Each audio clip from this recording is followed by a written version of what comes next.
Hello,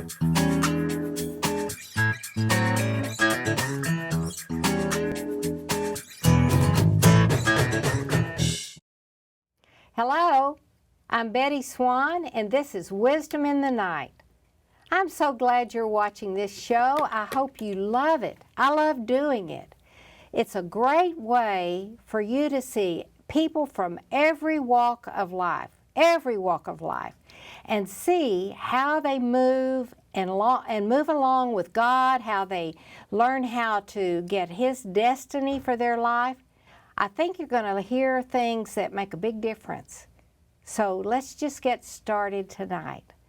The first guest I have is Jeanette Eng. Now, I've met Jeanette, several years ago, and she's pretty unusual. She's an entrepreneur, and you never know what she's going to be doing next.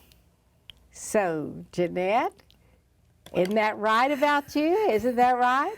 It is right. Sometimes I surprise myself. Do you really? With different ideas. And just yesterday I was sitting in church, came up with an idea, and after lunch, over a 30-minute phone call, I had already developed another idea. Another one? Yes. Do you do that all the time?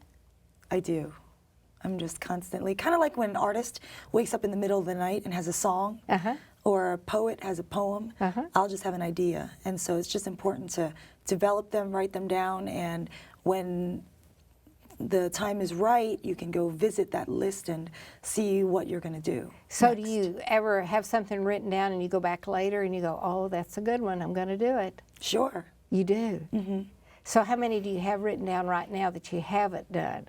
Oh, a bunch. I have a lot of ideas and a lot of domain names, a lot of websites. Yeah? Yeah. Well, can you build your own website? I can. Okay, so see, you can have as many as you can think of. Exactly. That's the world today. Yep, you can just build a website in one day and be in business the next. So, were you like that as a little girl? I wasn't like a little girl with a lemonade stand and doing all these things. You didn't do that? I didn't, but You know what I did? What did you do? I would pick my neighbor's flowers and sell them on the corner. Oh my goodness. You know, I had low overhead. I used her flowers. Was your neighbor in on that agreement? You know, what kind of? So I'm an entrepreneur too, and I started early. You are. I Yeah. know you as an entrepreneur yourself. Now tell me about your life growing up. All about you. You grew up where? I grew up in New Jersey, although we were born in Brooklyn.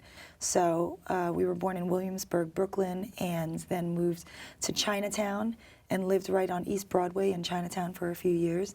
And then once we were of school age, so once I was 5 years old and my sister was 3, my parents moved out to New Jersey so we could grow up in the suburbs with a big yard and with a community pool and space and all that stuff. So what'd your dad do? What was your family like? So my dad came over from Hong Kong, and he worked in the restaurant business as a busboy and in the kitchen as a line chef, a line cook, dishwasher, everything, until he worked his way out of that and was then driving taxis. So he really was a blue-collar worker. And he saved up enough money to go back to Hong Kong and bring back his fiance at the time and his mom, and then then the family was here, and he was driving taxis and limos. In Manhattan? He drove in Manhattan? Right. So he knows Manhattan, I bet, like the back of his hand. Yes, he will tell you a better route. He knows the shortcuts, and he knows the routes and things like that. He knows his way around, yeah. So how long did he drive a cab? I think he did that for like a decade. He did it for long enough that he saved up enough money to become a landlord of a building in Chinatown, and we lived in that building. So that's really amazing. That is the American way, It right really there, is. the American dream, isn't it? He was a busboy, he didn't have an education, and he became the landlord and the owner of a building. And my grandma lived there, we lived there, and then when we moved to New Jersey, he still owned it and kept it going. And he still drove taxis for a while. Really? And then he became a deli owner in New Jersey. and gave up the taxi driving or the limo driving. Well, your dad's kind of an entrepreneur too. He is. And so you came by it honestly, didn't you? Yeah, maybe it was in the genes. Yeah, I bet it is. So what made you want to come to New York from Jersey? Come on over. Did you have big dreams always? Yeah. When I was in college, we would watch MTV and TRL and just say, we're going to do that. I mean, so it was a little bit of a flashy kind of entertainment type dream, and it's definitely evolved and developed. But I always wanted to be in New York, and I was always socializing in New York. And then when it came to freelancing and being in the entertainment industry as a host, I just gravitated Now, what's towards a host? New What York. kind of a host? What do you mean? It's what you're doing. Oh, like a TV host. Like a TV host, yes. Oh, okay. And So I started out doing that. You did? Where'd you start out doing it? I started out at my local cable station in New Jersey. Yeah. Yes, called EBTV, East Brunswick Television. And from there you moved to what, acting? And then I just continued hosting. And then I was doing hosting in New York for NYC TV, for red carpet events here in New York. Whenever a movie premiere would happen, I would be on the red carpet interviewing the actors and the director I of the bet movie. you loved that, didn't you? It was a lot of fun, for sure. It's exciting. Yeah. You see that as a passerby. You know, you see all the tents up and you see all the lights and the commotion. And I used to be in there on the carpet interviewing people. How long did you do that? I did that for a few years. And then were you also acting? Because I know you really have a really good acting career. Thank you. I wasn't acting at that time. Once I started looking for an agent to represent me for hosting, I only was focused on hosting. Then they opened me up to the world of acting and print modeling. Yeah, and you do a lot of print work, don't you? I do. I have had campaigns for Verizon and Target and Rockefeller Center. People will go into Newark Airport and see my face, open up a magazine and see my face. You know, TV would be commercials. So I just got a few texts this weekend from people that saw me in different ads. So how do you feel when you open up a magazine and there you are? It's exciting. Oh my gosh. You just love it? Yeah, sometimes I'm by myself, so I just have to like get excited by myself. But Yeah. yeah, I'll be in Barnes and Noble and just crack up a magazine and just see There I am. Oh, wow. Yeah, a full page or something like that. It's exciting. Yeah. Now, you've been doing that, what, about 10 years now? I would say 8 years. Yeah. And then you've branched out and you have Actors in Christ? Yes. Is that what it is? What's that? Actors Inc. So Actors Inc. At a certain point, I had the urge to do something in the acting industry to connect more with people and reach people and give them something back. And I found myself in acting classes and on sets and meeting such great people, but then not having anything else after that. And I just wanted to have something that we could continue to connect through. And being in acting workshops, I felt like I could recreate the formula of an acting workshop and almost host my own acting workshop, but not charge anything.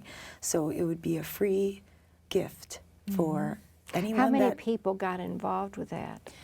As far as attending, about 20 people come every time we hold a workshop. That's great. Yeah. And I bet there's such a need for people to feel connected. Yes. Because in this city, you have to feel connected somewhere. Yeah, it's wonderful because we get together, we'll say a prayer, we'll open up the evening, and then we do an acting workshop where we get to know someone who's a coach or something, and they'll give us advice and good tips and inspiration, and then we go through scripts and we actually act, so we get to practice our craft. Right. And then we get to really talk. Sometimes you don't get to do that when you're on set or when you're in And class. do you help each other? In other words, try this, try that? Oh yeah, it's all about feedback and trying different things. It's a safe space. Yeah, so you mentioned prayer. How did you get a close relationship with God? Have you always had that? I haven't always had that. It's evolved. So how did it come about? I was brought to church by my mom when we were young. I saw pictures of us in the children's choir when I was about 7 and my sister was 5. So it was young, and we grew up pretty much with church friends and singing in the choir and going to church on Sundays, Fridays, Saturdays, Sundays sometimes. So it was a part of our lifestyle, and my dad eventually came with us too. So I grew up in church. I stopped going on my own during college and a little after college, and then I came back, and I started coming back, you know, of my own decision of wanting to really come back on my own. Don't you think there's an age, like in your 20s, that you, if you've grown up to be in church, that somewhere in there you start getting your own faith? Up until then, it's kind of like my parents want me to go, my mom wants me to go, and then somewhere in there you start thinking, what do I believe? Right. Yeah, I think it's natural for you to grow up with whatever your parents wanted you to believe, right? Yeah, about everything, not just church. Right, for you to have that instilled in you, but at some point you still want to know it for yourself and have chosen it for yourself. So that is how a lot of people's path, with whatever faith they came, you know, they grew up with, or whatever choices or sort of values they grew up with. Well, have you ever had a time that your faith got a lot deeper for a specific situation? It like moved you forward, changed your life dramatically? Do you have anything like that ever happen? I feel like I'm in a place where that's just the standard mode of operations. For you? Just trusting and being faithful and being at peace, knowing that I am walking with God. Yeah. Well, what was his destiny? Have you ever thought about that? What was his destiny for your life, and are you in it? I feel like I'm doing the best that I can do and living out my purpose and being fully expressed and really walking through every open door. And I think that that's the best that anybody can do. I think you're right. I think people try to have some kind of a special experience where it's almost like, da-da, this is your purpose.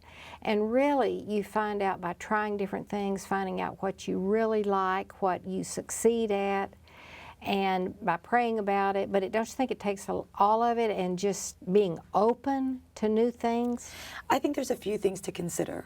And I think people are wired all very differently, right? The things that one person desires can be very different, are very different than what another person desires. There are some people that couldn't imagine not ice skating, but there's not an ounce of me that wants to go about ice skating, you know, my whole life. Got it. And so it's very distinct, people's desires. And so you honor that desire. You know, there's a part of you that knows what you desire. And it could be multiple things, but you have an idea. And so you honor that by going for it and at least trying it and leaning into it.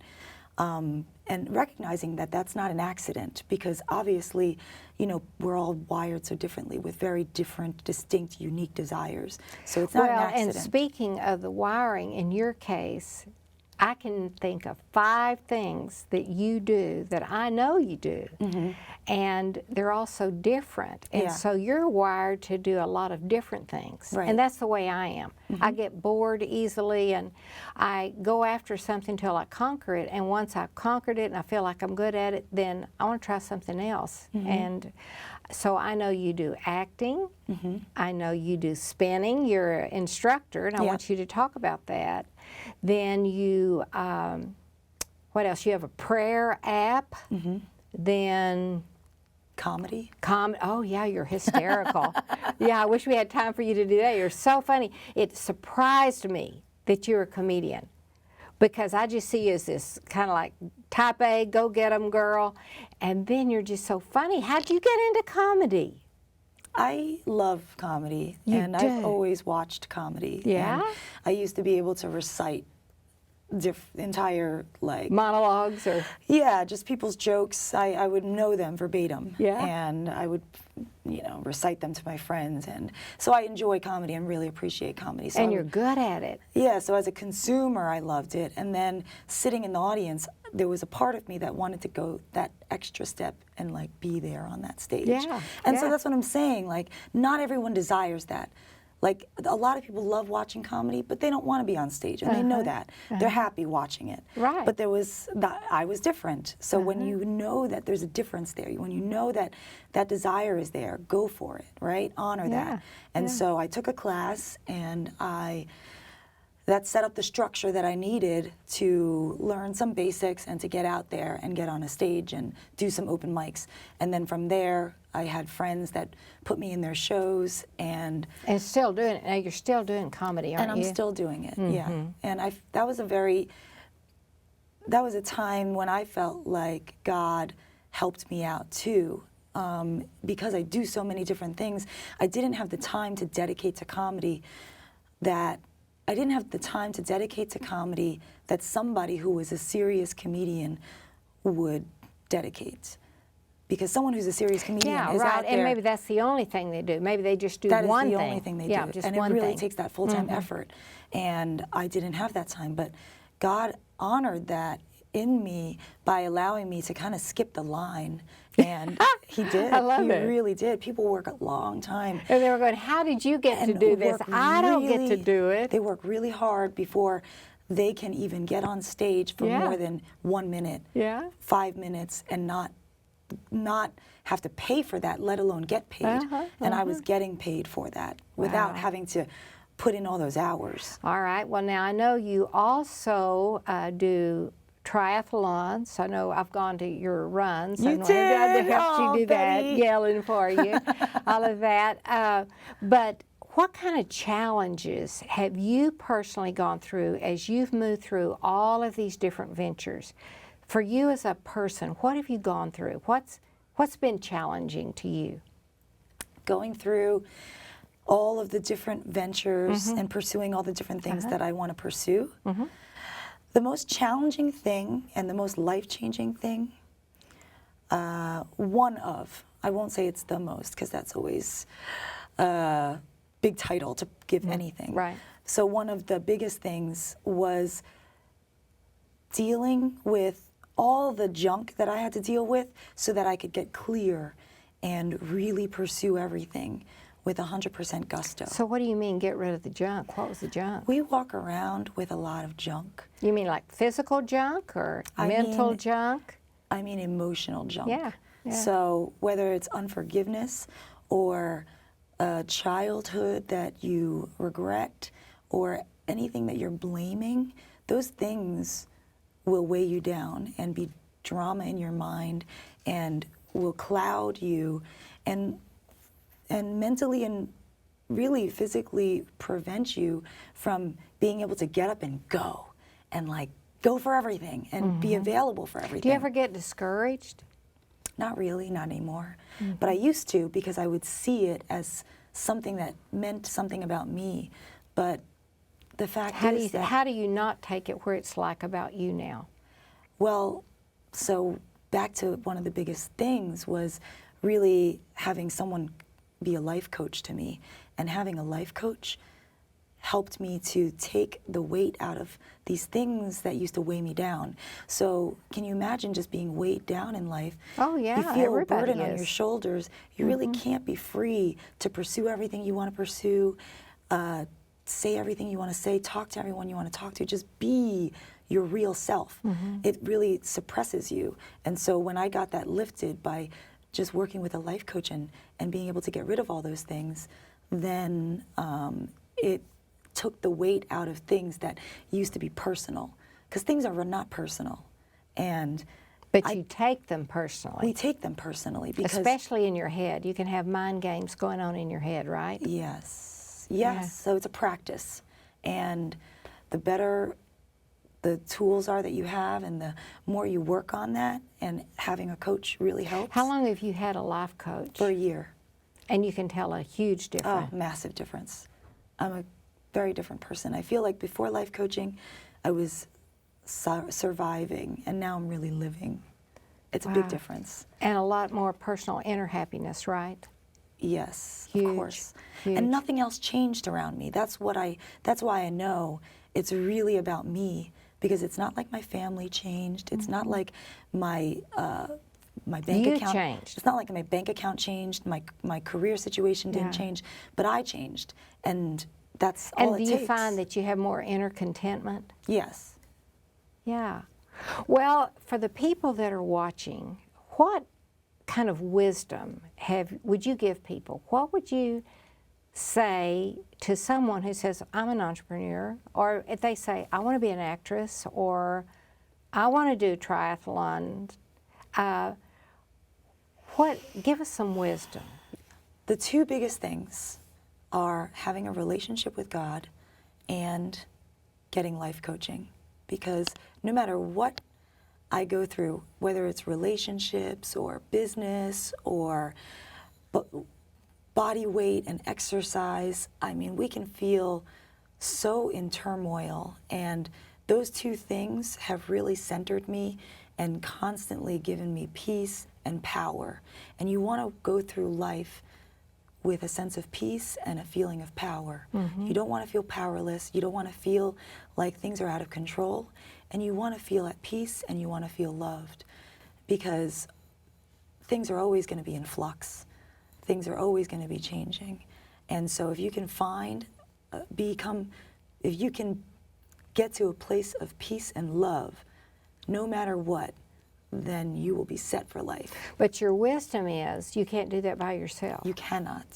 I think that you want to have a relationship with your Creator so that you have an open line of communication and you can pray and you can seek and you can get real to your purpose and get real to truth and wisdom from God. And then you also want to get clear of the junk that you might be carrying around, because even with God's love and even with a close relationship with Him, you could still be stopped up and stuck. And that's where the life coach would come in? And that's where the life coaching So comes in. really what you're saying is a spiritual answer and a practical answer. Yes. Right? Both? Yes. And I That's your think- wisdom. Have Yes. spiritual answers Together. and practical answers together, not one or the other. Yes, that's what's worked for me. I've always had God, but there was still Something more. missing. There was still more to grow, and I'm living so much larger and freer, and with more power and freedom now that I've gotten life coaching. So I always felt God's love, but I still wasn't able to operate as freely as I am now that I've gotten the life coaching. Like a key. It is. How much do you pray? I pray every day. All the time? Like some people call them popcorn prayers. You know, it's just as it occurs you to pray, Sure. you pray. You Yes. just talk to the Lord, right? Yes, I do have quiet time in the morning where I'll do a little bit of yoga and stretching, and right after that, it'll be a perfect time for prayer. So I'll do that as a scheduled Do you read quiet the time. Bible every day? I am getting better at that. I am recommitting as of today. As of this show? No, I started today actually, this morning, and I read the first chapter of John. But yeah, I'm recommitting to reading a chapter a day because I do want to become more intellectual about my faith and have those scriptures and that knowledge. And it's truth. That's the other thing. It's truth. And the more truth you can get inside yourself, the more you act in ways that you need to act. I mean, you just instinctively act the right way because you've been getting that word in you, word in you, word in you. Yeah. So I want to tell those of you that have been watching this show, think about what she said. Think about that. Would you call that wisdom? I would. For myself, I am so blessed. I have friends that are really wise, a lot of them actually. And they are people who walk with God. They do have a close walk with God, and they do read the Bible, and they do believe it, and they do act on it. And as a result, everybody around them sees them as somebody wise, and they come to them for advice. So they become, in effect, a life coach. It doesn't have to be that title. You don't have to go to a person who says, I'll be your life coach. It is possible to form friendships with very wise people. So with all my friends, we've always laughed and said, we don't have to pay for a counselor or a therapist because each of us are busy doing that to help people. Let's just help each other. And probably the piece of wisdom I would give you is have the kind of friends around you that you know love you. You know they love you. They want the best for you. So that when they say to you, hey, here's something I think you could change, or here's something I think you could think about, then you'll listen and you won't be defensive. So there is true wisdom. This woman talking tonight is a woman out there going for everything with great gusto, willing to make mistakes as she moves forward learning. And you can do that too. Why not you? In fact, one of the things I always say to myself when I see something that could be done, I always say, why not me? Somebody's got to do it. Why not me? And I want to do it.